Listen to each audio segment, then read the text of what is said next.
Why do we act? And what is acting? They say that acting is just plain pretend. But if we pretend that we are acting, then where does acting stop and living begin? Acting is real, but so is faking. And there are fakings that seem awfully nice.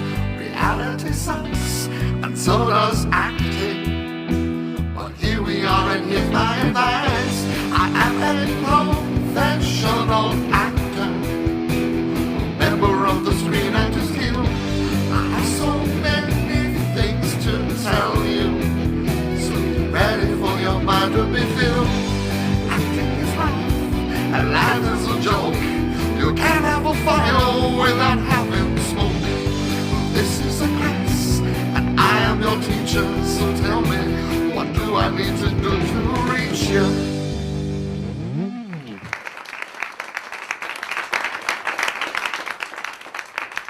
Hello everyone, my name is Connor Ratliff. I am a professional actor. This is Connor Ratliff Presents the Acting Class. Thank you for coming out on this Thursday evening to learn about the craft and art of acting. Now I want to pose a question as we begin this evening.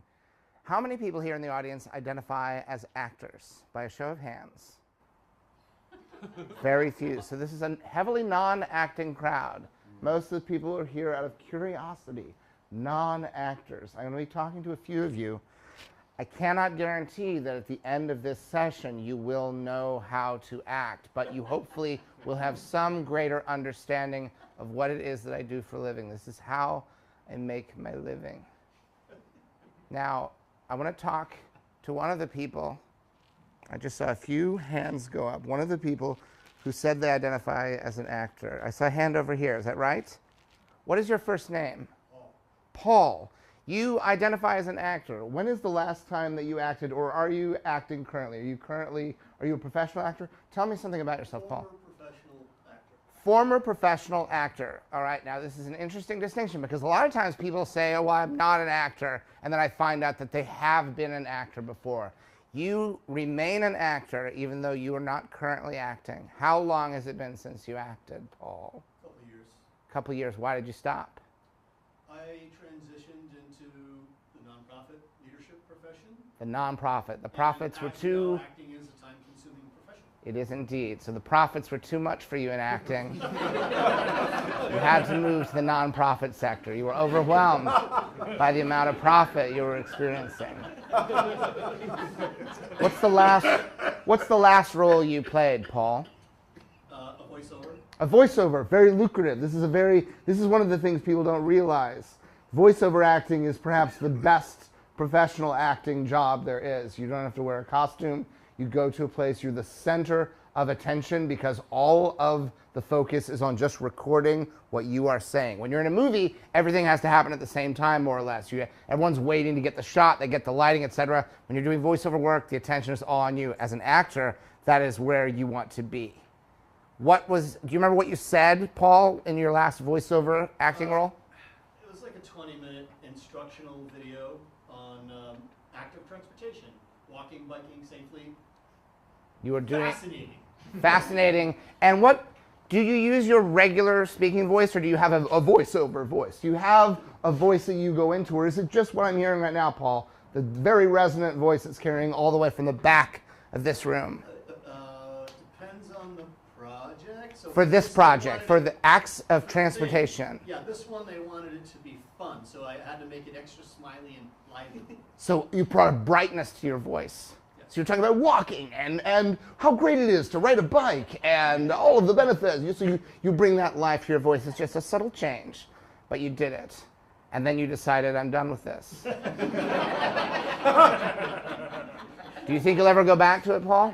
Sorry? Do you think you'll ever go back to it? Oh, yeah. I mean, I miss theater, but, film is like I love film because it's just such an awesome process. Mm-hmm.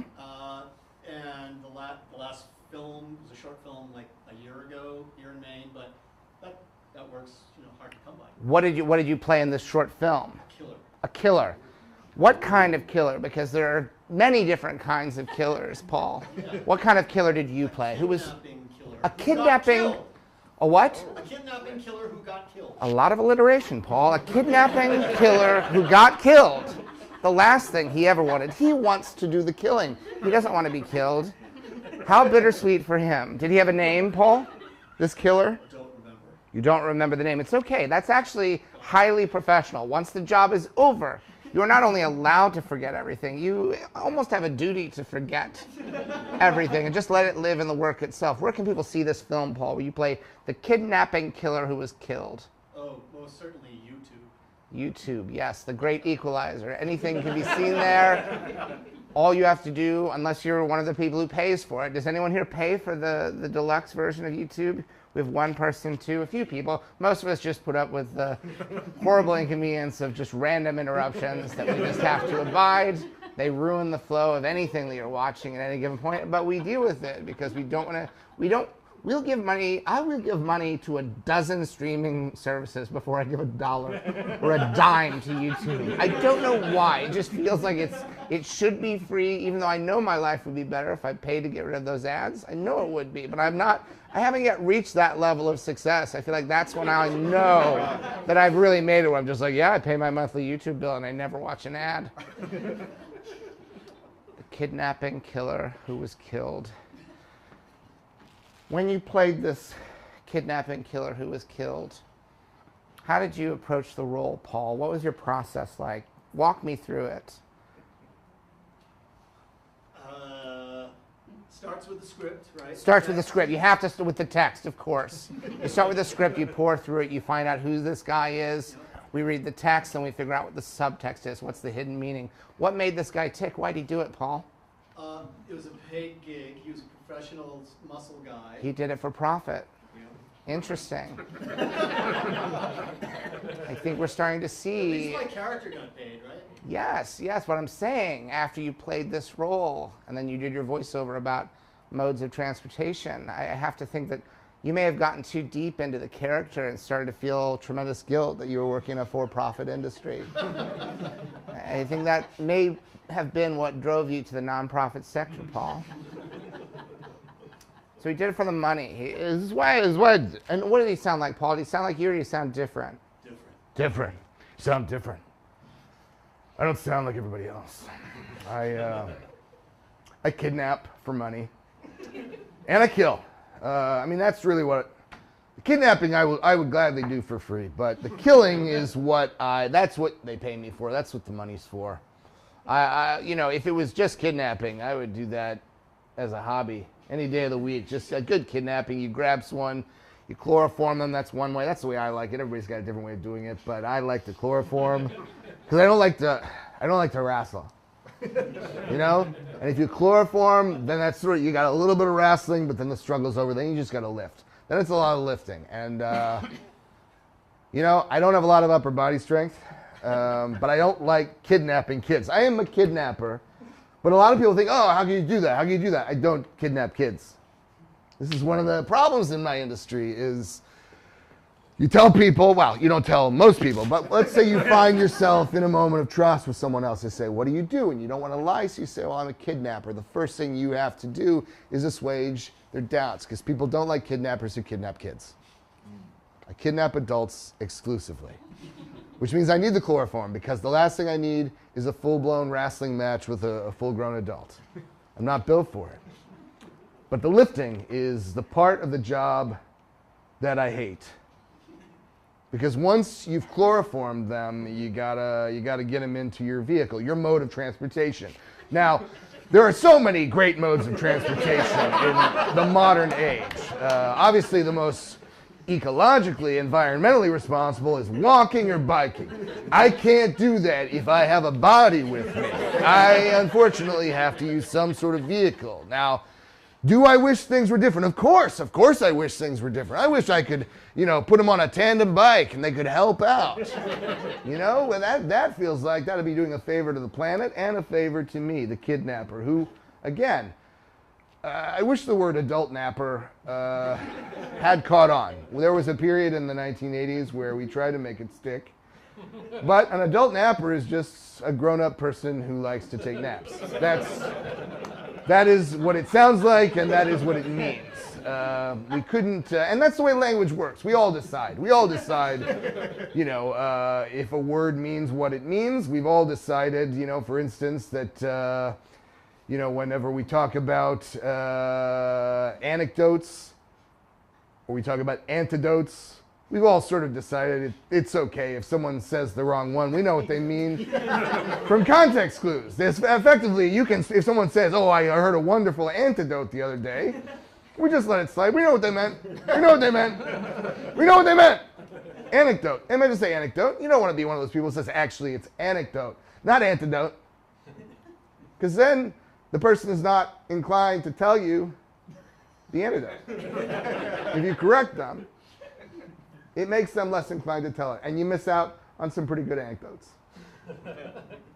Anyway, when I tell people that I am a kidnapper, the first thing they want to know is, why'd you get into this line of work? Well, I have to say, on some level, I think it's because I have very fond memories as a child of falling asleep, waking up in the back seat of my parents' car, driving home when we were going to visit, say, Grandma and Grandpa. And I would wake up in the back of the car and I would think, who put me here? Why? How? How did I get here? And it was a great comfort. I would watch the lights, clunk, clunk, clunk, clunk. We'd go over a bridge, clunk, clunk, clunk, clunk. And I felt great comfort. Now, do I think the people I kidnap experience similar comfort? No, I do not. I do not. But this is the kind of twisted logic that got me into this business, because I felt comfort at the thought of waking up not knowing who put me in this vehicle. That somehow took me to this line of work that I am very, very good at. Now, there is not a lot of call for just a straight kidnapper. Ransom situations rarely work out. The police are very good at what they do. They know how to deal with kidnappers. They know how to deal with hostages. So more often than not, to pay the bills, kidnapping escalates as part of the plan into a straight kill. And the kidnapping is really just about locating where the kill will take place. Where and when. That is what I do. I kidnap and then I kill. And I rarely kill where I kidnap, because that just shrinks the process down to the point where I'm just a killer. And I don't feel...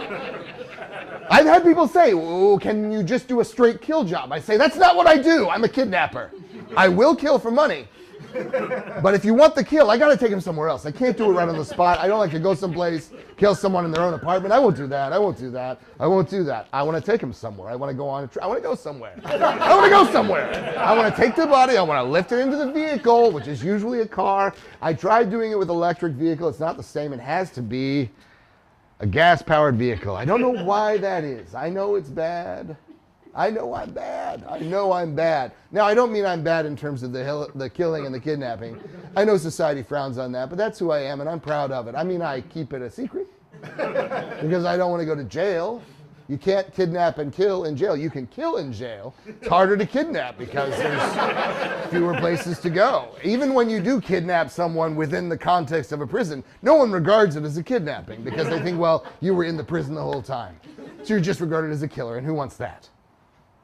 I don't want to be thought of as a killer. That's not what I want on my tombstone. I want to be thought of as a kidnapper. I mean, I want to be thought of as an adult napper, but that just sounds like you're a narcoleptic. And I'm not. I actually am an insomniac. I have trouble sleeping, which is part of the reason why I'm so good at kidnapping, because I keep the hours of a kidnapper. It's best to kidnap at night, although I have done a few broad daylight kidnappings. There's a thrill to that as well. Feels shameless. Right in the middle of nowhere. Everyone can see you. Bright daylight shining down, then you chloroform them, then you lift them, and anyone could be watching. No, but I'm a night owl. I prefer the night, and I prefer the mode of transportation that I've always had. Oh, the thought of being on a tandem bike with one of my victims, their nerves just helping out the whole way. It feels beautiful to me, but I know it's a fantasy. I know it's unrealistic. Oh, anyway, that's the person I've kidnapped. They're tied up, and I'm just waiting. I'm just waiting for them to wake up. I'm waiting for them to come to, because part of this job was kill them while they're awake. This is a bad guy. He's a very bad guy. He's done some very bad things. And the job was, wait till he wakes up, tell him why, then kill him. So I will. I'll wait and I'll tell him. And, you know, it's true, as the song says, the waiting is the hardest part. Tom Petty was right about that. I don't mind the kidnapping. It's my favorite part. I don't like the killing. It's my least favorite. My second least favorite is the waiting. Because you chloroform them too good, they'll stay out all night. And then, you know, I brought a magazine. Yeah, I can read that later. Had the same magazine. This is a fancy magazine. It's a literary journal. I bought it 6 months ago. I have not opened it. I brought it with me to multiple locations. I don't know why. I scroll my phone. I don't read it, but I think it makes me feel good about myself that I bought a $20 periodical that has a lot of good content. But I haven't read it. I haven't read it. I want to talk to a non-actor. I'm going to stay in character as the kidnapping killer, but I want to talk to a non-actor who's willing to indulge me with a little bit of conversation. Yes, front row, non-actor. What do you do? What's your first name? Alex. It's a very versatile name. Anybody can be named Alex. It's one of those names, anybody's named Alex, we all say yes, yes. It's a perfect name. It's like a universal donor name, right? It's a type O name. Yeah, I include pronouns. Before it was cool to include pronouns. Absolutely. It's the most, After it is, it's not cool. I've never met an Alex where I thought, you're not an Alex. Every Alex is an Alex. And that feels like the beginning of tolerance and unification, which I think is a very good thing. I feel like if we start naming everyone Alex, eventually we will get to a level of societal harmony that we have not yet come close to reaching. Alex, what do you do? I produce a podcast. You produce a podcast. That is a forward-facing occupation. You put your podcast out into the world. What is your podcast about, Alex? Women's sports. Women's sports. Everyone watches women's sports. Yes, they did. I have seen the shirts that say this. They made $6 million in revenue for the company that made them. 6 million. The shirts alone. The shirts alone made $6 million in the for-profit sector. Now, your podcast, is it about women's sports generally, or do you have a focus? Like the pro landscape and college. Professional. Yeah. Professional and college. Because college, forgive me if I'm not understanding this correctly. My understanding of college is that it's basically professional, but not a very good deal. Right? It's like sort of like... Becoming worse for women's sports. It's becoming worse for women's sports. Now, women in sports are underpaid, yes? Reflecting society as a whole, am I right? Worse than society. Worse than society? Alex, that's bad. Nothing's worse than society, Alex. The only thing that's worse than society is the wilderness. Those are the only two options. Maybe the bottom of the ocean. Maybe things are worse for women at the bottom of the ocean.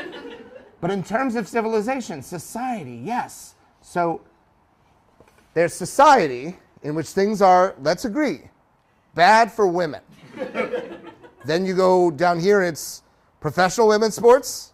Or is that above? Go lower. And they go lower, and then college women's sports. Yeah, depends on the sport. Depends on the sport, but it's somewhere, it's all below the floor that at which we look at society as a whole. What can we do, Alex? Do you have answers on your podcast? Oh gosh. What's one thing we can all do that will make things better, Alex? And remember, I'm a murderer. Doesn't mean I don't want things to get better. That is a misunderstanding of what murderers are. People think that murderers are just agents of chaos. First of all, I'm a professional killer, which means I do it for money, which means I'm basically no different than many pharmaceutical companies or insurance companies. They kill people, but we don't call them murderers. We don't put them in jail. But just because I'm direct and honest and to the point and specific, and I deliver house calls and individualized treatment, I'm the bad guy. What can we do, Alex? I feel like anything I say is going to sound like charity. Oh no. Yeah. Charity begins at home. Yeah. That's what I know about charity. Let's try and say something. What's a simple thing that people can do that might help? Would it help if we all fired off an email, Alex? No. To the owners? Is there someone I could kidnap? Alex? I'm looking for a real solution here. You're looking for a real solution, but your podcast focuses on some of these things, yes? How to improve things? Yeah. Do you have a podcast voice, Alex, or have I heard it? Is it this voice? This voice. I don't. Natural. I'm not an actor. No, but you host a podcast. I produce a podcast. You produce a podcast. You're not on mic. Sometimes on mic. You're sometimes on mic. What are the kinds of things that you say on mic? Give me an example. Just a random thing that feels like it's something you would have said on mic. So you have a host for the podcast, but you're the producer. Every now and then, just you pipe in with a correction. Actually, it was something like that. I don't interrupt her that much. You don't interrupt. That stresses me out. So, I'll sometimes. Okay, there's a situation going on in the WNBA where people keep throwing dildos on the court. There's a situation. There's a situation. I want to bring everyone up to speed. There's a situation in the WNBA where people keep throwing dildos onto the court Yes. And hitting players. and hitting players. People or men? Men. Men are people too, but that is an important distinction.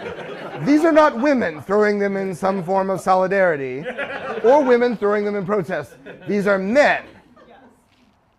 I'm a murderer and this makes me sick. Why are these men throwing dildos onto the court? They've bought tickets to get into the game, yes? Yes. So they have already financially contributed to the supporting of this institution. They've paid for a ticket to attend the game. They have brought with them a sexual device. They've got it through security. Do you know about this process? Because typically at a big arena, you have to empty your pockets, yes? You have things, you empty your pockets. So if a man, let's say, is going through security and he has even a modest-sized sexual toy, but I'm going to guess, Alex, that a lot of these are enormous. Because they want to make a point, yes? These are not some little tiny pleasure instrument. Lime green.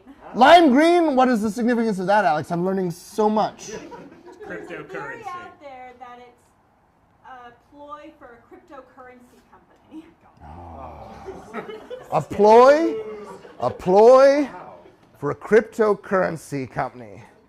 That's potentially, this is a theory, A theory. that the lime green color is somehow a ploy to help promote a cryptocurrency company. So these are the tech bros, yes? The tech bros are bringing large green sex toys into the arenas. They're taking them out at security, yes? They got to put them in that thing with their keys. Unless, are they fully, I mean, there are ways. Let's be honest. These men have no shame. There's only one way that I can truly think of to thwart the security of a professional athletic organization. Is that what they're doing, Alex? I like that scenario better than the alternative. What's the alternative? Security is bad at their job. Security is bad at their job.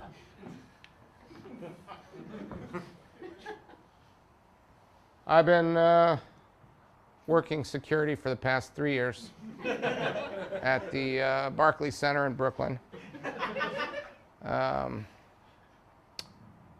There have been a few discrepancies, a few things that have gotten past us. Not proud of it. We really do try our best. Try to be thorough. Do a full pat down if we need to, but there are people who are clever. There are people, these are ambitious men. These men are trying to reinvent the way currency works. They are disruptors. They're trying to change the way we pay for things. They're trying to steal from us. They're trying to trick us. They are trying to change the reality of how our economy has worked very well for a very long time. So I don't put anything past them. They're not going to put these things in their pockets, and that's where our main jurisdiction is. It's the pockets. My mandate as a security guard is I can do a pat down, and I can have them pull out their pockets and put things. I have a little basket. It's like, well, I don't have one with me here, but it's, well, if you've been to a fast food establishment that's basket-based, as many are, sort of like to simulate the vibe of sort of a picnic feel, but following along with the health code. So there'll usually be a wax paper liner for the basket. That's what we have minus the wax paper liner. And we will say, put your phone in here, put your keys, anything you have, empty out your pockets. That's about all we can do. That's all we're equipped to do. And these bros, these tech bros, they really want to get these devices into the Maine area.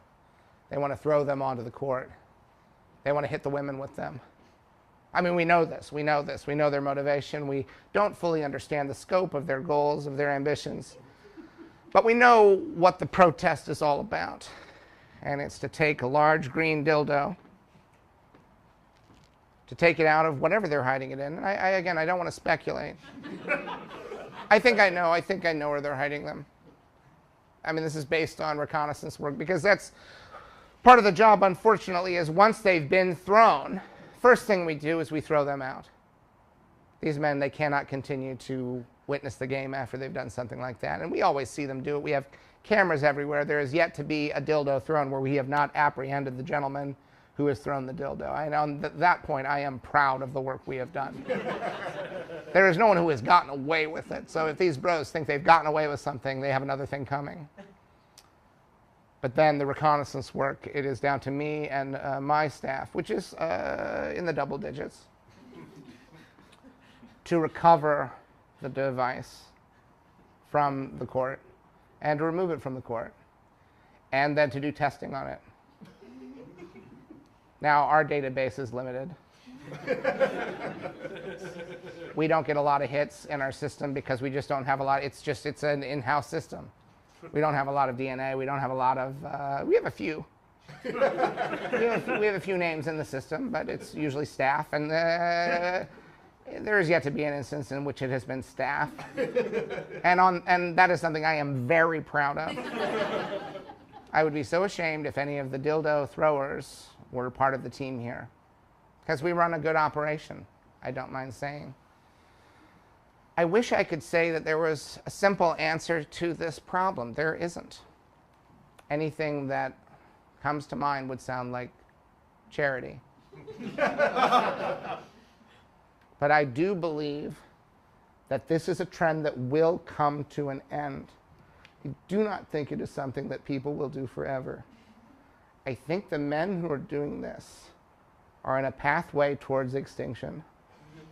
I think their decision-making capabilities are so poor that nature itself will deselect them over the course of the next 200 years. I think there will be a point at which their numbers are a rounding area, and I think that our society will be better for it.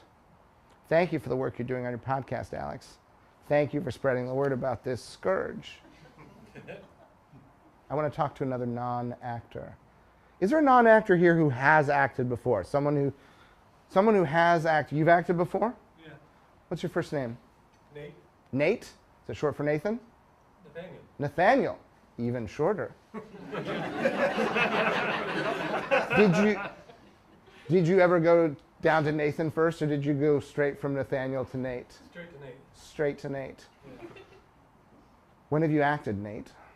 I started in high school and did some in college, and last year I did like a couple short films for SMCC. Interesting. Community college.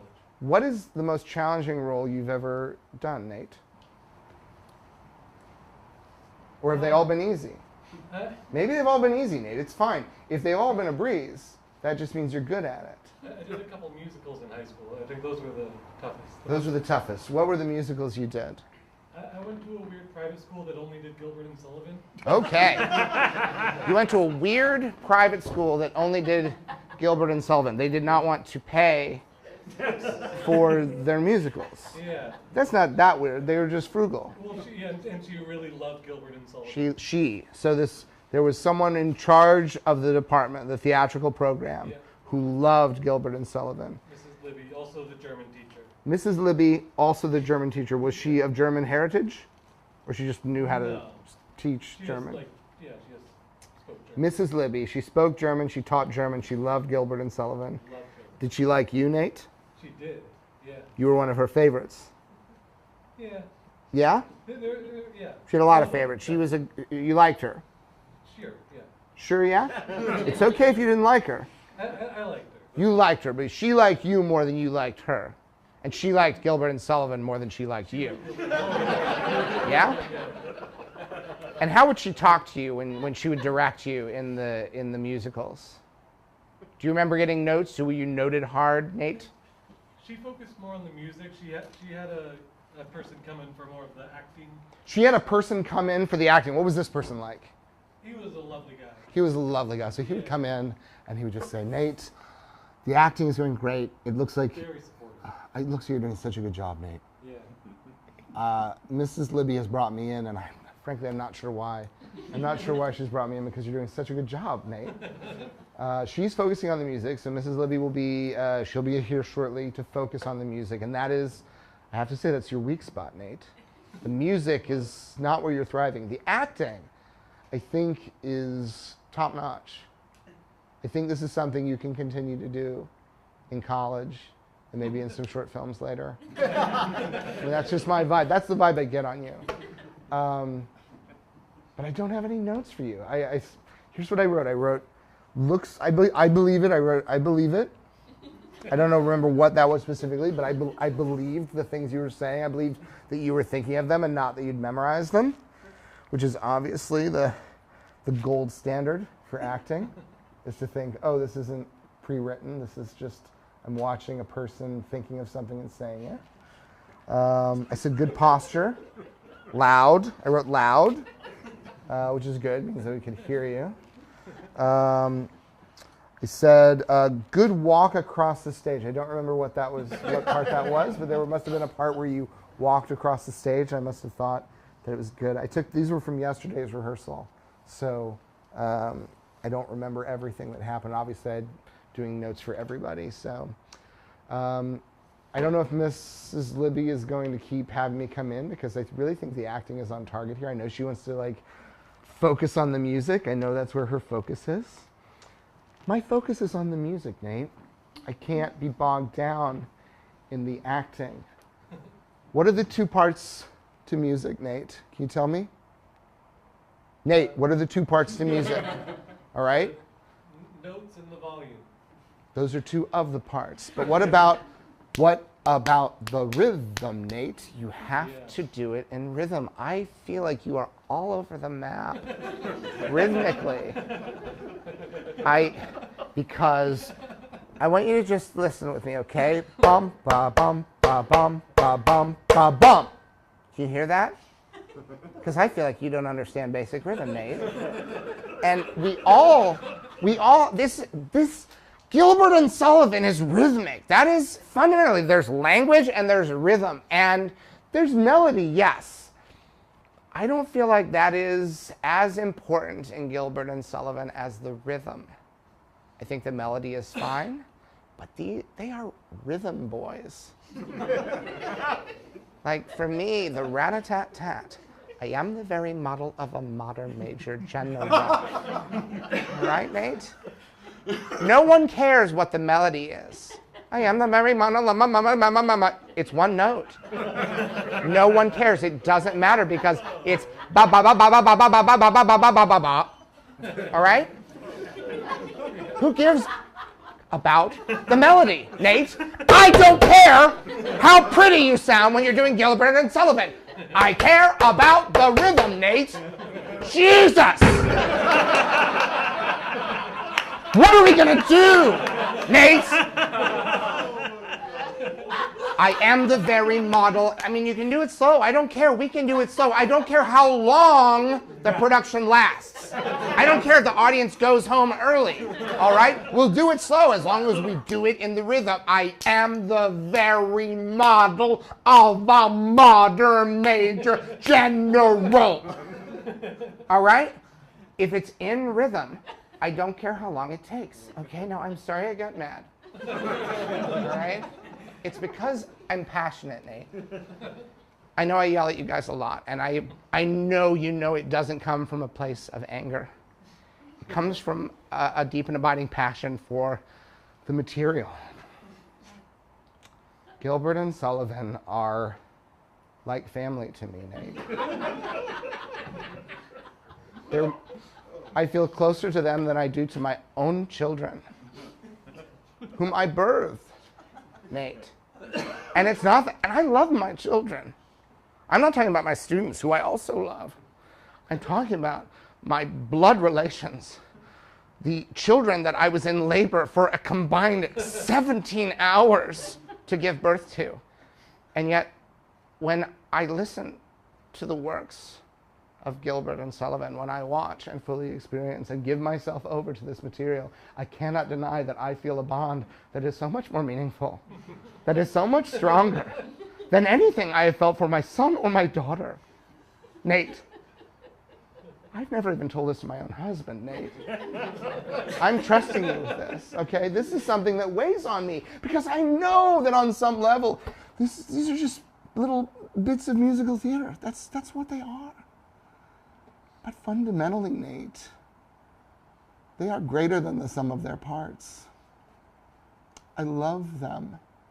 I love Gilbert and Sullivan. I have a tramp stamp, Nate. I haven't taken my shirt off in front of my husband in 7 months because I know when he sees it, he'll judge me for it. It says, I love Gilbert and Sullivan. A lot. I regret the last part. I think I should have just gone with I love Gilbert and Sullivan. I think I just at a certain point, he was like, do you really? I was like, yeah, just say a lot. And it takes up too much space, and it's slightly off center as a result because I changed what I wanted it to be when he was halfway through. And he said, it's going to look weird. I said, I don't care. Anyway, I mean, I can have it removed, but it always looks weird when you have one removed. Never quite looks the same. Anyway, good rehearsal, Nate. Good job. It can always be a little better. You understand that, Nate? You understand I'm not mad at you, Nathaniel? I use your full name to show you that I'm not mad, which is the opposite of what a lot of people do. A lot of people say the full name when they are mad, but I'm saying it as a sign to you that I'm not mad, nor am I disappointed. I think it's going to be a top-notch production. I really think we're going to do justice to the Pirates of Penzance. That's what this is, right? I want to talk to another non-actor. Someone who's never acted. Someone who's never acted at all, maybe. You've never acted? No. Why not? I did stage crew in high school. You did stage crew. So you saw what it was like. You're like, I don't want any part of that. No? What part of the stage crew were you in high school? I did lights. Lights. So you're at the board? Mm-hmm. So you're at the board. You have all the little controls, the knobs. And is the soundboard next to it? They had some, like a professional person did sound. They were on the bottom floor. I was in the balcony. So you were up in the balcony, all right? So you were up in the balcony. I'm gonna move since you're up in the balcony. So the soundboard guy was downstairs, and you're up in the balcony. And he was a professional, and you were just a student? Yep. So where you were at, did you feel like they had deprioritized lights in favor of good audio? Yeah. Because you weren't getting paid, right? No. And the sound guy was getting paid. Yeah. How'd that make you feel? What's your first name, by the way? Ethan. Ethan. How'd that make you feel, Ethan? Like I did not have enough time to do any of the things I was supposed to do. Interesting. Like you didn't have enough time to do any of the things that you were supposed to do. You mean in life in general or just in the productions? Well, I mean now both, but yes. You never felt like they're taking advantage of me. They're paying the sound guy, and I'm not getting paid anything. And was it complicated lighting? Yeah. All right, so you'd have lights, you'd have a lot of light cues. Would you program them into the board? Well, that was Ethan? the problem. Oh, you didn't know how to program them The in? director did not give me enough time to do that. She wanted me to do it live like they do on Broadway. She wants Broadway quality Oh, yeah. for $0. It's insane. The sound guy is getting paid cold hard cash. I mean, I don't even think he's filled out a W-2. I think they're paying him under the table. And I'm up here and I feel like my life is falling apart. I don't know what I'm doing. I don't know what these light cues are. I don't know what any of these buttons do. And they've got me up here on the balcony. I can see the sound guy down there. I can practically feel how much money he's making. And he has all the time in the world because it's his job. Did you have a job while you were doing this as well? No, not yet. Not yet. But you had a lot of schoolwork, right? Yeah. Were you doing good in classes? Yeah. I mean, I'm doing good in classes, all right? Are you in the honor roll, honor society, anything like that? I think so. I think I'm in the honor society. I assume so. I'm doing really well in classes, and then I just come up here to the balcony, and I just feel like a failure. I just feel like a fraud, and I feel guilty, even though I know I'm being taken advantage of. And I look at those people on stage. I look at my peers on stage, and all I can think is I never want to be them. Not ever. As bad as I have it up here, I look at them and I think, oh my God, they're so poorly lit.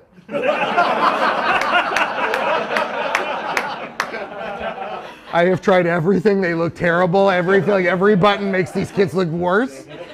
I don't know what I'm doing because I know that this is like, some of this is just a basic wash.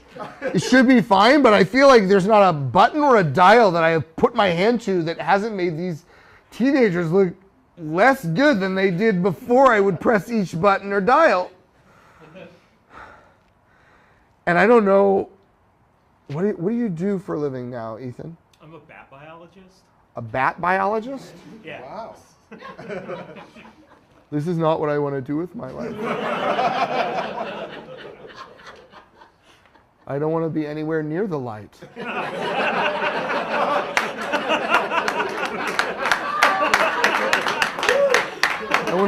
I don't care where I have to go to do, I just want to be with people in the dark or creatures that live in the dark.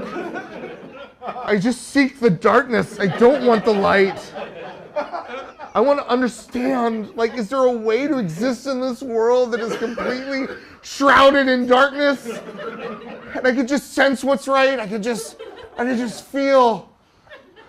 Bring the lights down. Bring the lights down right now. Bring the lights completely down. I just want to feel what it's like to be a bat. I mean, I could just do it. I'll just do it with this. I'll just do it with my eyelids. It feels better. And honestly, this is like, I don't want to be the guy who's like making it brighter. I want to seek the darkness.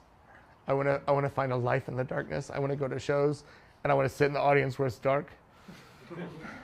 I want to figure out how bats function, what they do, what makes them tick. Oh, that'd be something. Blind as a bat. We've all heard that phrase. Oh, blind as a bat. You know what? It sounds like bliss. I mean, what's the last thing you looked at that looked any good anyway? Right? I mean, I've seen it all. I've seen this. I know what, yeah, strawberries look good.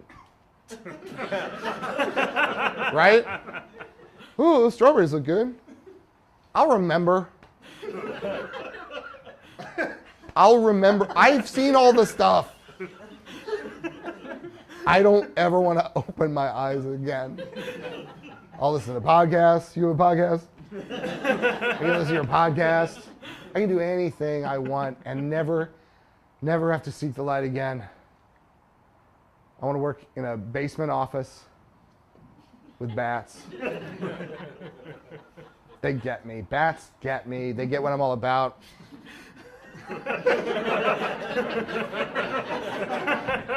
Yeah, I mean, it'll take some getting used to, obviously. obviously. Oh, hey, now I got it. You know, but I learned so much about, I mean, that's the thing, that's what life is. You figure out who you are by a process of elimination. I was never cut out to be a lighting designer or a light tech. Figuring out, that's just somebody else, all right? I'm a bat guy. Always have been, I just didn't know it. And, you know, and the other people in the lab, you know, they open their eyes, I don't. And that's just my thing, they know, it's like, no, he can see, he chooses. He chooses not to. And you know what? He doesn't do everything right, he's knocked over a lot of stuff. That's what they'll say about me. But there's a lot of stuff I haven't knocked over. You know, and with each passing day, you know, I get a little bit better at it, a little more comfortable, a little more casual. Feels right, feels good. I still go to plays, I still go to the theater. But, you know, there's very little, even, you know, people are like, oh, you got to see the set. Nah, do I? Tell me what it looks like. Oh, okay, yeah. I can picture it. Probably looks better how I picture it. Like, one time I know specifically I did heed the advice of a friend who said, open your eyes, you got to see this. I did it. I immediately regretted it. I was like, it looked fine. Like, that production looked fine. But the one in my head was just so much better. Just left to your imagination. There's just something about it. It's so much better. And I can, you know, slice up bats or whatever I do. You know, it's a lot of it. You know, you get it. You know, I don't slice up living bats, but sometimes we'll have like a bat body, a bat corpse, and we gotta learn about it. So it'll be like, well, let's take off the leg, or you know, I don't want to bore you with the details of what a bat biologist does. But sometimes we'll just slice off part of the foot, and we'll figure out what's wrong with the foot, or maybe it was fine. Yeah, it was a normal bat foot. Fine, we'll file it under a normal. That's what a bat biologist. We'll do this. We'll do a little bit of that. We'll see. We'll hold it up to the light. Maybe do one of those things like they do where you rub the thing on it, like, no, it's fine. You know, like, that's what a bat biologist does. You take samples, you study the results, you learn, you make mistakes, you love, you live, you laugh. That is the day-to-day of a bat biologist. It's different than being an actor. Certainly it's different than being a lighting designer. But it's who I am and it's what I do. And oh God, it's terrible. When you open your eyes, it actually is horrible. When you get to a point where you're just like, whoa, everything about it is bad. These lights are too harsh. Let me talk to a non-actor on this side. A non-actor, yes. What do you do? I also produce a podcast. I thought you were going to say, I also am a bat biologist. You also produce a podcast. Yeah. What is your podcast about? It's an interview show where we interview like trans activists and artists, and it's about like trans culture. Yes, so you do a trans culture podcast. And are you ever on mic? No. What is your job as producer? You're never on mic. No. All right, I'm behind. You're organizational. Yeah, I'm just like a project manager basically. I'm like finding the guests, emailing, getting them into the interview. Yeah, so it's like without you, the podcast doesn't get made, Yes. right? Oh yeah. I mean, they'd have to replace you. They couldn't do it They couldn't themselves, replace right? me, no. They couldn't replace you. This is a sign of a good producer. You have the confidence of a professional quality producer. I Well, email. I am a professional. Yes, yes, and therefore you have the confidence of a professional podcast producer. There are people who have the confidence of a professional podcast producer who are not professional. There are people with that disconnect. I sense, and you are confirming for me, that you are not one of those people who has the confidence without the merit to back it up. You are good at what you do. How often do you have to lay down the law? How often do you have to get a little tough? It's a pretty toxic work environment, so I feel pretty unempowered to lay down the law. All right, so you produce a podcast Yes. that is a trans-positive podcast, Yep. yes? Yep. And the environment in which you produce it is toxic. Yes. This sounds like a nightmare. without depressing me too much, what is toxic about your work environment? What's the thing you have to deal with that you're just not sure you can deal with for one more minute? The CEO/host is The- just a pretty terrible. The CEO of the podcast? Yes. Is this CEO of the a... media company? of the and media host of the company. podcast, yeah. Am I going to get you in trouble here tonight? I'm not gonna name the. Okay, all right. So there's a CEO who also hosts Yeah. this positive podcast. This is a podcast that is a positive, you're trying to put positive, Trans, yes? Yes. And this person is toxic, Yes. difficult to work with. Very. What's the thing they do that makes your job a little harder? Well, she's trans. Okay. She does pretty consistently misgender me. Okay. And That's interesting. yeah, and she's like 20 minutes late to everything and like never even acknowledges. Right, that. right, all right. So I don't know which one is worse. What do you want to do? Ooh. Like, do you think you're going to produce this podcast forever? No. Let's map it out. In an ideal world, what's next? Well, I'm working on an idea for a like Maine-focused show and media company. Right, and you want to work in a different environment. Yeah. What's the thing that you've had to say, standing up for yourself in this toxic work environment? What's a dramatic thing you've had to say? I said, you can't use they, them pronouns for Caitlyn Jenner. She uses she, her pronouns. Oh.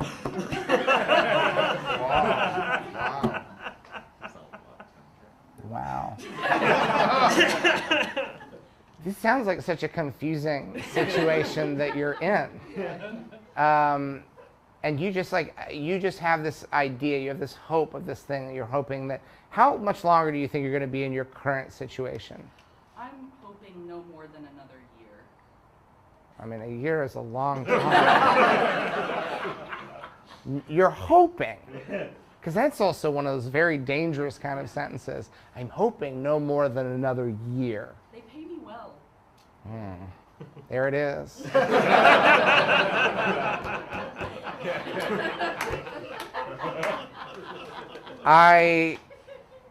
I'm giving my 3 years notice for this podcast. I can't continue more than 46 more months. 36? 36 more months. That's right? Yeah. I'm giving my 36 months notice for this. I think with the amount of money that you're paying me, that I can then do my project that I want to do, and I can work with people who treat me the way I feel I deserve to be treated, and I think I'm being fair. I think I'm being professional, and I hope that the next 36 months can be without acrimony. Please stop misgendering me. I'll say it again. I don't know why you keep doing it, but I think you're doing it to needle me. I think you're doing it because I know you understand the issues, because that's what our podcast is about. So it's fundamentally, I feel like it's intentional that you do this, because if this was a podcast about something else, if this was a podcast about, record collecting or something, and you kept misgendering me, I'd be like, well, it's because you don't understand the issues, but the issues are what the podcast deals with. I literally edit the audio of you, and I am damn good at what I do. I don't think anyone can hear, listening to our podcast, I keep having to constantly splice different pronouns to make it sound like you're using the correct pronouns, because the podcast doesn't make sense if you're misgendering people. It doesn't. I didn't tell you I was doing that because I knew that you would get mad about it, but I think it's an example of how good I am at my job. That no one who listens to the podcast knows that every time you say a pronoun, I'm taking it from you saying it about someone else. I'm lifting the audio, which is a fucking nightmare because every time I need a he or a she or a they, I've got to find you saying it in a tone that matches. All right, and we don't, I'm sure there's a computer that can do it, but I'm just doing it. I'm just lifting it. It's just basically just digitally splicing it, putting it here and there, and that's not something that should be part of my job. And for the next 36 months, I'm not going to do it. I'm no longer going to correct your misgendered pronouns. Okay? So if you want this podcast to be respected, I think you do. You're going to have to start being as professional as the CEO and host of the podcast as I am as the producer of it. Now I realize that perhaps it is churlish of me, perhaps it is ungrateful for someone who makes $250,000 a month to produce a podcast. I realize that is why you feel you can treat me the way that you treat me, because it is an obscene amount of money, and there's no way we're making it back. Like, I am the reason the podcast and the company are deep. I mean, you are the reason because you're paying me that. I can only assume it is one of many financial improprieties and misjudgments. And I don't know what all these boxes of green dildos are doing here. Why did we order these? I have it can't possibly be for the podcast. Is there some sort of promotion I'm unaware of? Or is this a side gig for you? Is this something, you know what? I don't want to know. I don't want to know what you're doing with them. I don't want to see them in the office space anymore, okay? I don't want to. I'm going to close my eyes for the next 36 months. And I'm going to produce this podcast in a professional manner. And then I'm going to bid you adieu. All right? And we can shake hands and we can part as professionals. All right? And I hope that I will have improved you a little bit and that our podcast will have improved society a little bit because, as we both know, society is terrible. I want to talk to you. You've raised your hand a couple of times. Yes? Yes. Yes. Are you an actor? Non-actor? Non-actor. Non-actor, but you have acted. I have acted, yes. When have you acted? My fourth grade play, The Trial of Prometheus, where I played the judge, Judge Judy. You played the judge in The Trial of Prometheus, and you played the judge as Judge Judy? Yes. This was a choice. It was not my choice. It was not your choice. This was a director's choice? This was the director, my fourth grade teacher, Mr. Johnson. Mr. Johnson, your fourth grade teacher said, I want you to play the judge in The Trial of Prometheus, but I have a fun thing for you. I try to weasel my way out of it, be like, why can't I just be Judge Joe Brown? A decision that I found later in life to be I'm very grateful that So you didn't want to play it as Judge Judy, No, absolutely not. but you did. Oh, of course. Did you do an impression of Judge Judy? As far as I can recall, yes. As far as you can recall, did you have to study? Like, were you a regular viewer in fourth grade of Judge Judy? Did you know who Judge Judy was? It feels like it's not a grade school reference. Like, it feels like the type of thing that who did he think? Did he think the parents and the staff were going to appreciate this, or did he think maybe he thought no one will get this, so it will feel wholly original? I feel like it was the year 1998. Judge Judy just came on the scene. Hot shit. Hot shit. The year is 1998. Judge Judy has just come onto the scene. Yeah. And what was the teacher's name again? Mr. Mr. Johnson. Mr. Richard Johnson. Mr. Richard Johnson. I'll Fourth never grade, forget him. director of the fourth grade play. Director of the fourth grade. Did he do all of the plays in the school? I think this or is just- the only play we did in the school. This was, This was the one. I'm not familiar with The Trial of Prometheus. What do you remember about it? Fill me in. All I can remember is at some point Prometheus gets tortured. Okay, how? I believe that vultures peck at their kidney and spleens and like their innards. It's a Greek. Yeah, Greek vultures pick at Prometheus's kidney and spleen. Yeah, innards, you know. But who is directing this? The gods? The gods, presumably. Yeah. I didn't know if someone had trained some vultures to do these things specifically. And then you're the judge of Prometheus, Judge Judy. I'm there. I have my gavel. You have your gavel, and what do you do in your scene? You pass judgment. I say, order in the court. But I say it more like Judge Judy. Let's hear it. I like honestly, I think that brusque take, I wouldn't have given you the note to play it like Judge Judy. It sounds very dramatic. It sounds like this is going to add a real spike of energy into this fourth grade production. Well, I feel like Mrs. Doubtfire was very popular at the time, so I probably went, order in the court. Order in the court. Something. So Judge Judy was the point of reference. Point of reference. And you did not want to do this. I did not. You tried to weasel out of it. How did you try to weasel out of it? It's like, hey guys, wouldn't it be a lot cooler if I was another judge? Judge Wapner, even, from the People's Court, yes, a different television judge. These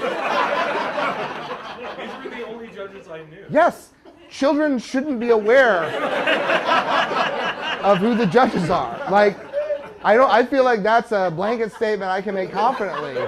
That if you're a child and you know who the judges are, you're doing life wrong. Like, you have a bad life if you're a child and you're like, I know more than the two judges on television. So you thought it should be Judge Wapner from the People's Court, who's a kindly old man. Judge Judy, from what I know, is a little more spirited. A little bit more spirited and also a woman. And, yes. you know, as a fourth grade boy, I was like, this Yes. might come back to haunt me a little bit. Yeah, so you were just unsure, but you did it. Oh, I did. You took the note, which is, it's a hard thing to do as a child actor when you know you've been given a note that you fundamentally disagree with, but your director has told you, this is what I want.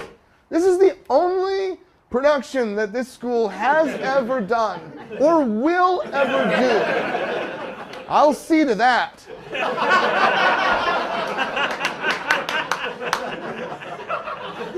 This is what my whole life has been building to. The Trial of Prometheus, a fourth grade production. There were people who said, do it with the sixth graders. I said, no! This material is best served by my fourth grade crew. They have the chops. They know what they're doing. I got a kid in my class. He's playing the judge. I said, do it like Judge Judy. He said, hey, guys, I don't want to do it like Judge Judy. How about I do it like Judge Wapner? I said to him, no! You'll do it like Judge Judy, and by God, you should see this kid. It's like you're looking at Judge Judy. Without even, because we're not even down to dress rehearsal yet. You come in sometime. Come in while we're rehearsing. Take a look at this kid. Up behind the bench, got the gavel out, because we're off book, we have props. This kid, gavel in hand, embodies everything that Judge Judy is about. The attitude, the quick wit, the sarcasm, the hint of offense, because Prometheus, he's messed up. He has displeased the gods. The gods have sicked some birds on him to peck at his kidneys and various other tender parts. Once you've reached that level of displeasure against the gods, there is no turning back. And Judge Judy knows this. Judge Judy knows there is no judgment she can render that will be more ferocious than that which the gods themselves have decreed. And yet Judge Judy is there to perform a civic function. She must render her judgment. Order! Order in the court!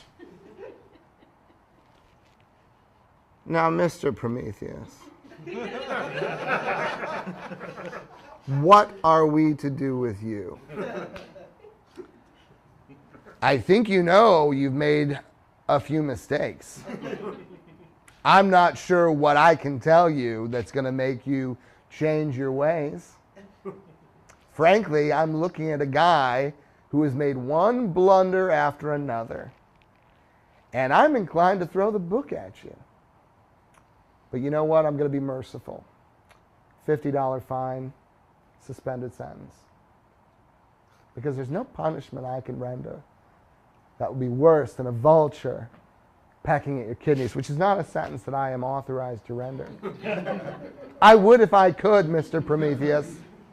Would that I could. If I had access to some sort of trained bird, believe me, I have half a mind to have a bunch of pigeons go to town on you, peck at your toes, peck at your nose, peck through your clothes. Mr. Prometheus, don't think I won't if I could, but I can't, so I won't. Next case. Was that the last time you acted? I believe that was the last time I acted, yes. That was the end of it. Was that the beginning and the end of your acting career? That was the beginning and the end of my acting career. There's something beautiful about that. You did it. You took the note. You delivered the performance. How do you feel about it now? Mixed feelings? It's the performance of a lifetime. What a rave. I mean, I know on some level it's your own quote, so we tend to dismiss it like, well, that's not the same as getting a write-up in the Times. But it's a great quote. The performance of a lifetime. I want to talk to one other, either actor or non-actor, just whoever raises their... Yes, in the back, I see a hand. What's your first name? Rachel? Yes. Rachel. Are you an actor or a non-actor? I am an actor. Rachel, you are an actor. Yes. Are you currently in anything? No. No. That is the state of... I have an audition next week. You have an audition next week. Let's help you prepare for it. What is the audition for, Rachel? Hamlet. Hamlet. Which role? It will be for multiple roles. Multiple roles. Be a queer-friendly kind of mix. Part of the so For kids. for kids. Hamlet for kids. A queer-friendly Hamlet for kids. And you're going to be for an ensemble part. Is there any possibility you'll get to be Hamlet, or is that part already taken? It's not taken. It's not taken. So you could. Do you want to be Hamlet? I would love to be Hamlet. You would love to be Hamlet. What's your take on Hamlet? What do you think about Hamlet? Do you have a take? He's a little bit of a crybaby. Oh, he's a little bit of he's a lot of a crybaby. He doesn't know what he wants. Like, Dad's dad.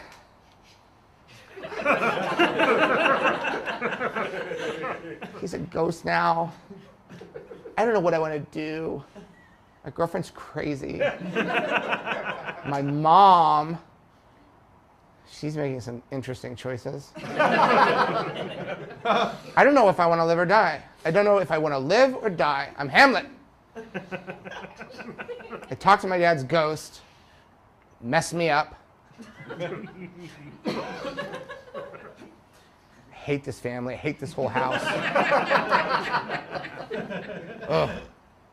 I hate Denmark. I don't like being a Dane. I wish I wasn't a Dane. What else? What else? It's just so hard to be Hamlet! My whole life sucks! I don't know whether it's better to be alive or be dead. I don't know. Maybe it'd be better if I was a ghost. I could hang out with my dad. Maybe like sort some stuff out. He's never around anymore. I think about him all the time. I mean, I have my friends. I have friends. I have my hobbies. I like food. These are things I don't talk about a lot. I like a sandwich every now and then. I like a soup and a sandwich. I hate my mom. Oh, God, that came out easy. I don't hate her. I just don't hate. I don't like what she's doing. You know what I mean? With my uncle? I think my uncle killed my dad, by the way. He did this weird thing after my dad died where we just started like hanging around. I was like, what's going on? I'm going to do a skit in front of him. you like sketch comedy? I'm gonna do a skit about my uncle that like is thinly veiled. See what he does. Is that stupid? Should I not do that? I feel like it's really smart. I feel like it's a really smart thing. When you think your uncle killed your dad, it's really smart to do a skit because he can't like, what's he gonna do? Like if he has too big a reaction to the skit, well no. So he can't have too big a reaction.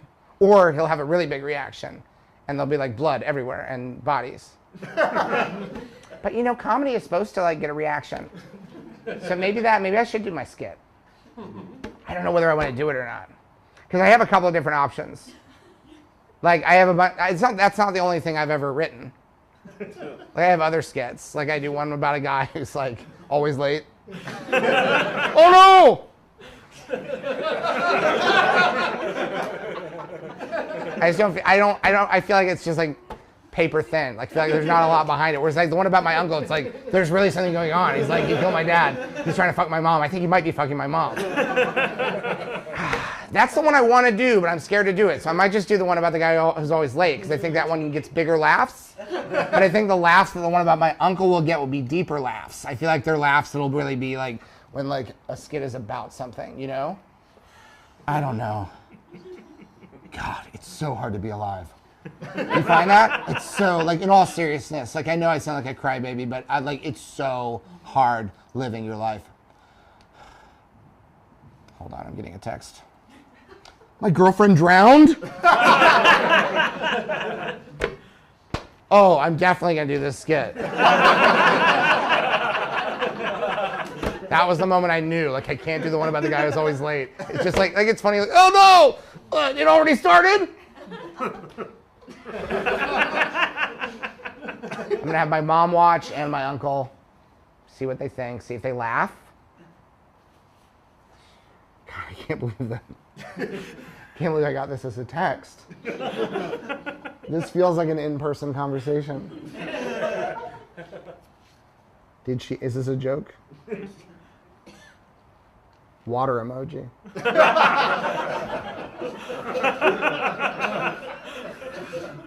By the way, people's sexual orientation is their own, like...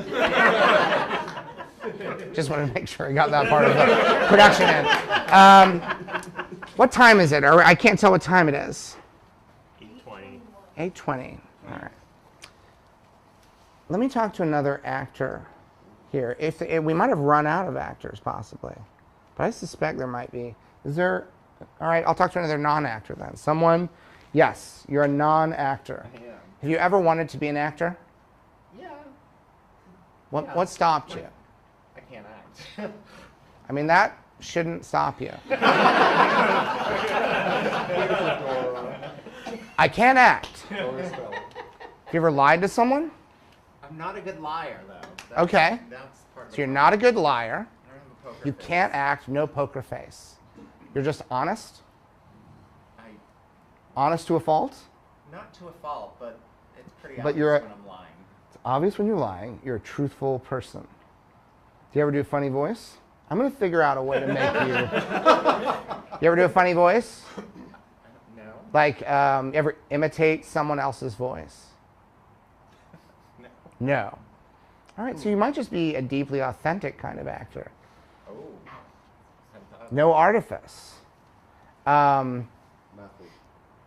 Let's not push to method actor. He thinks he can't act. You think you can't act. Have you never tried? You never were in a school play? Yeah, I was. You were, Yeah. but you felt you failed at it. Yeah. To the point where you thought, I cannot be an actor. Oddly enough, I played a judge as well. Not Judy, but Which judge did you play in what it production? Was, I don't know. It was not like it was an original. An original play in school? Or- it was outside of school. Outside of school. A bunch of kids outside of school, you did a play. This is like a rumble? How did this happen? A bunch, you left the school building. Like, what's going on here? Like, we're doing a play. It's an original. You'll be the judge. You're like, oh, fuck, okay. How did it occur? Where was it? Where did this happen? What state in America did this happen? Massachusetts. So in Massachusetts, There were some children. What age? What's your first name, by the way? Richard. There were some children who were doing an original play. Outdoors? Indoors. Indoors. Yes. And It was in a church. in a church. And they cast you as the judge. Yes. And what age was it? It was 10, 12, 15? 12. 12. So you played the judge. What do you recall about your process? What is the thing that the judge, did you say order? Order in the court? I'm sure I must have, yes. Order in the court. Let me hear you say it. Say order in the court. Order in the court. Sounds perfect. That sounds like perfect acting to me. Order in the court. You seen a real judge? That's how they say it. Yeah. Order in the court. Say, what's another thing that you might have said as a judge? Guilty. Guilty. That one you did, I think you went a little too. No. You're rusty. It's been a minute since you did this role. You're getting back into the swing of it. I'm just giving you a constructive critique. Unless this judge is wholly unprofessional. Guilty! It's just a little bit, but it could be that maybe that's the thing that you bring to it that's a little bit interesting. This judge is a little bit inappropriate with his energy. Guilty! What do you think about that, sir? Your life is ruined. Shouldn't have done it. Actually, that does sound like me. I think you have a resonant voice. We share a nasality. Yes? You have a nasal voice? A little bit? A little bit. I have a nasal voice? Yeah. A little bit. But it didn't appeal to you. You didn't feel comfortable being an actor to the point where you said, I can't act. I'm not good at acting. You're shaking your head in agreement that it wasn't for you. What do you do for a living? I fundraise. You fundraise. For a nonprofit. For nonprofits. What does that involve? Phone calls, emails? Yeah. What's more effective, the phone calls or the emails? Phone calls. All right, because why? It's more personal. It's more personal, but also it involves an element of performance, right? Because you can't be 100% sincere with all these calls, right? Who's the person you're trying to raise funds from? What's the kind of person? A restaurant. I want this restaurant to give money to this nonprofit. So I gotta appeal to them. I gotta appeal to what? Their sense of generosity, right? Sir, please, we would be so grateful if you could find it in your heart to give a modest amount of money. Doesn't have to be a lot, right? Doesn't have to be a lot. Just, could you, well, okay, you don't want to. How about $1? Okay, so you can give some money. You agree, that was a pretty quick yes, $1. All right. So if you can give $1, you can give $2, right? Right? No, I'm not. No, I'm just saying, $2 donation to the nonprofit, right? It seems like if you can give $2, you could give 5. No, I'm not. That's not what I'm doing. I really won't go higher than $5. I promise you. I promise you. $5 is all we're asking. Though it does seem like I won't say it. No, I won't say it. Well, that's you saying it, not me. Sure, I wouldn't say no to $10. I wouldn't say no to $50. No, I'm just saying I wouldn't say no to $50. I'm not trying to get you to pay $50. $10 is enough. $10 is enough. That's very generous. I mean, most people give more than 10. Including, no, I won't say that. I won't say it. No, I won't. One of your main competitors gave $100, and I just was so impressed. And he said something to me about you and your restaurant that implied that your restaurant wasn't doing well enough, and that he gave $100 as a sign of how much better his restaurant is doing compared to your. No, I'm just telling you what he said. That's not me saying it. That's me telling you what your main competitor said about you. Oh, that's too much. No, I couldn't. I mean, I could. And I'm happy to make sure that he knows. I will absolutely. I have ways of making sure that he finds out, and it won't sound like it's coming from you. I have ways of making sure that he knows through the grapevine that you gave more than double what he gave. And I do think that makes a powerful statement. I really do. Oh, well no, thank you. I appreciate that. Okay, well, you too. No, you hang up. Okay, all right. You are constantly acting. Fundraising is one of the great unheralded theatrical pursuits of the modern era.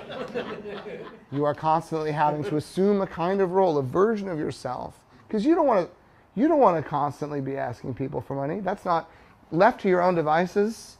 Would you choose that? Do you enjoy? It must be like pulling teeth, right? Sometimes, yes. Sometimes. So you have to find a different Richard, right?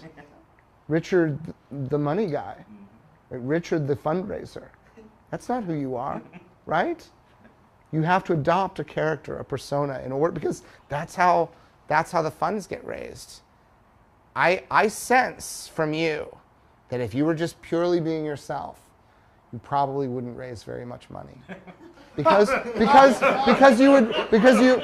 sense in you a mercy. Oh, I don't want to bother you. I don't want to bother you. You don't want to bother anybody, right? You have to raise those funds, right? Yep. So you create a character that can live within you. All right? He's here. He's everywhere. But he's not you.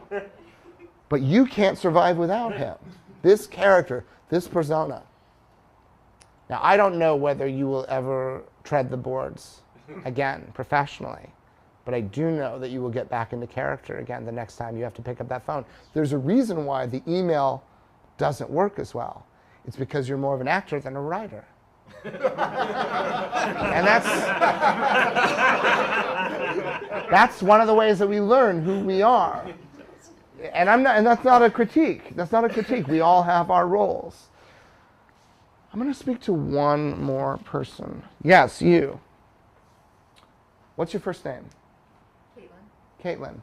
And are you an actor or a non-actor? I'm a liar. You're a liar. Is that true? I know this one. You're a liar. Have you ever acted? In high school. In high school. You say it casually, like a cool person. Yeah. In high school, no big deal. What role did you play that you remember in high school? Mother Superior. Mother Superior, a nun. A nun. Married to Christ. Yes. In what production was this? Edith Stein, I believe it was called. Edith Stein. Yeah. And what did Mother Superior do in this? So you're wearing a habit. Yes. I feel like that does a lot of the work, right? Once you are wearing that, you're kind of like, then it's sort of like, it's yours to lose in terms of like, it seems like that's Mother Superior. Yeah. And then the performance just needs to not contradict that, right? Pretty much. There are certain costumes, like if you're dressed as a firefighter, that you're sort of like, oh, that's a firefighter. And then the only way that you can go wrong is if you do something to make it seem like, doesn't seem like that person fights fires. So Mother Superior is one of these things where the costume does a certain percentage, that you can just walk out onto a stage dressed as a nun, and people are like, that's either a nun or famously a nun on the run, which is a criminal who is dressed up in disguise to pretend to be a nun in order to evade capture by the authorities. This is a subsection of types of nuns in works of narrative fiction. Mother Superior, how did you approach this role? Motherly. Motherly. Your own mother? No, I actually have nuns in my family. You have nuns in your family. This is very significant. So were you able to talk to any of them to research your performance? Yeah, but I think it was more of a joke in the sense that I was from a Catholic family, but wasn't raised or baptized Catholic, so it was fun that the heathen was playing the nun. Right. So you are a self-identified heathen, raised Catholic, but you don't believe in it. You dislike the Catholic Church as an organization, don't believe what they stand for. You thought it was funny that there were people in your family who were nuns.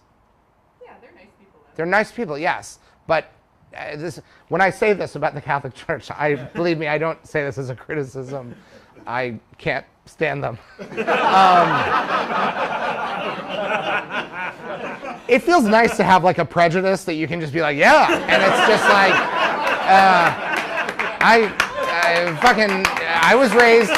I was raised Catholic, and it's just like, oh my God, is this what it feels to just be completely unburdened about a thing that you hate?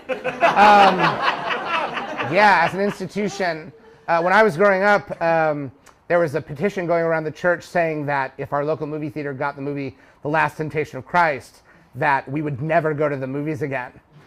And that was the point where I realized I was not a Catholic. It was like they passed this thing by. I'm like, never go to the movies again because what? Never even heard of this. I'm like 11. And yeah, I'm not going to not go see like the Chipmunk movie because of this. So you're playing Mother Superior, but you have a detachment from in your own self in terms of like, you don't believe in it, but do you feel you had to, how hard did you commit to this role? Medium. Were you commenting on the role in a way? The way you played it?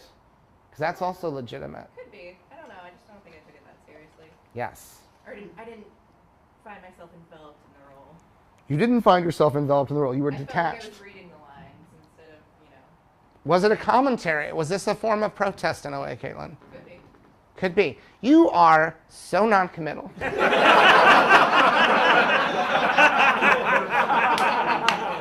Yeah, whatever. Yeah, I played the nun, but I didn't really care. But maybe I did, but I didn't. So what's a thing that the Mother Superior said in this production? The kind of thing that they maybe said? I couldn't remember. This was 20 years ago. But if you had to guess, let's just say... You're doing great. You're doing... Fine, God. Okay, so this is kind of...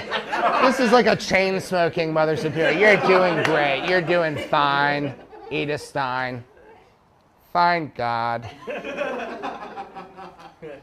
People think, because I'm married to Christ, that it's all I'm about. It's not. I have a full inner life. Yes, yes. He's my husband. But he's married to every other nun on earth. It dilutes it. I'll be honest, God's love is great, but nothing's that great. Am I right? I don't know if I'm right. That's not for me to judge. That's for God to judge, which is kind of a relief. Judge not, yet lest ye be judged. That's one thing that people say a lot. But I do like to judge.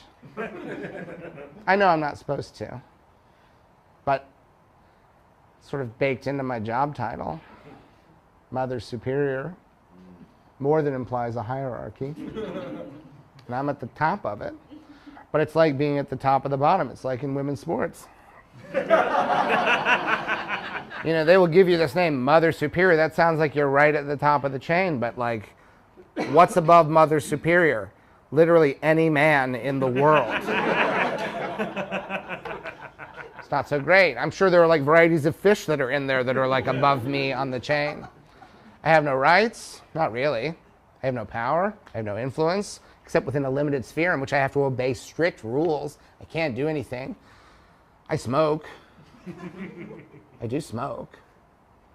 I try not to be caught doing it because it's frowned upon, but like it's a vice that I allow myself to have. I don't care, whatever. Whatever. The truth is, I never committed very hard to being Mother Superior. It's just a thing that I fell into. I was just like, maybe you should be a bride of Christ. And I said, okay. And before you know it, I'm like, it's like the Peter principle. I was just like, sort of failed upward. And now here I am. I'm in charge of all these girls. And we live in a big house together. And God's always watching. Cool. And maybe it's all real. Maybe it all is a real thing. Wouldn't that be nice? Oh, wouldn't it be nice if it was all real? Everything we're believing in, all these buildings, all these paintings, all this stained glass. Oh my God, wouldn't it be great? Wouldn't it be great if like I just dropped dead, and here I was. I'm in heaven. My husband's here. Finally get to talk to him. Maybe I talk back for once. And we just live on the clouds and play harps or whatever. Forever. Forever. Eternal life. That's what we are. That's the goal. To live forever in the clouds, always feeling good. And everyone's there. Everyone good, no one bad. Except if there's someone good who had a son who was bad, they make a robot of them. Because otherwise they'd be sad. Or they drug them so that they don't know that they don't have a son in heaven because their son is in hell. You understand it's complicated. Heaven is a complicated concept. Anyway, thank you for attending the acting class. Class dismissed.